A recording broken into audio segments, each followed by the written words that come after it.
Some of you may remember the ALS Ice Bucket Challenge back from 2014, but what exactly is ALS?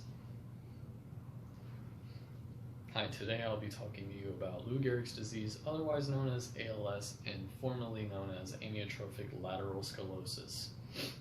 Back in 1869, ALS was first discovered by Jean Martin Charcot, and now unfortunately afflicts 5,000 people annually. Now, there are two types of ALS you should know about. The first is sporadic, which can affect anyone at any time. It could affect me, it could affect you.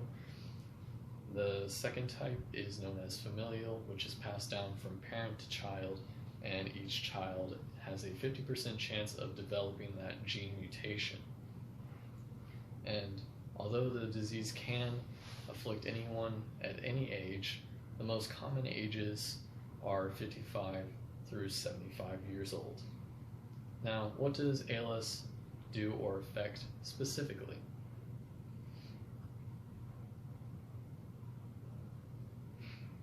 The disease affects the connection between a person's brain and the muscles, and it does that by slowly degrading someone's motor neurons, which is what sends the signals to our muscles to move.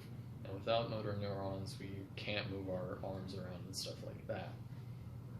So ALS starts off very gradually. They may have difficulty picking up an item, or they may experience a change in voice, and then it slowly escalates until they're unable to move their body at all, and it'll eventually get to a point where they'll suffer respiratory issues and issues with swallowing, which is why people with ALS have a life expectancy of 2 to 5 years. Now, is there a simple test that can determine if someone has ALS or not? Unfortunately, no. There is not a single medical test that can determine 100% if someone has ALS. Instead, doctors have to resort to having the patient take a multitude of tests to narrow down the possibilities of what they might have and fully determine if they have ALS. These tests include a blood and urine test, an X-ray and an MRI, a spinal tap and an electrodiagnostic test, a myelogram, and a thorough neurological exam. And even after all these tests and proper diagnosis, there still isn't a cure for ALS right now.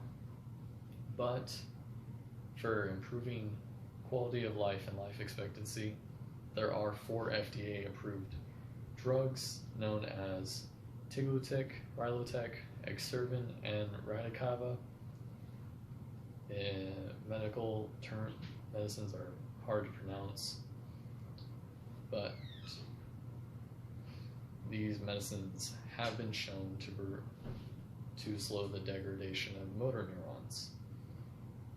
As for improving quality of life, since a person will eventually suffer respiratory issues and swallowing issues, this can be aided with a ventilator and a feeding tube, which is how Stephen Hawking would continue to live on for 55 years even after being diagnosed at 21.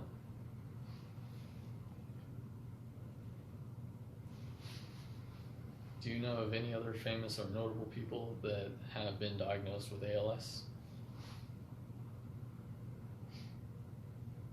The first public figure in our nation was Lou Gehrig, which is why it's often nicknamed Lou Gehrig's disease, because he brought national awareness to the disease.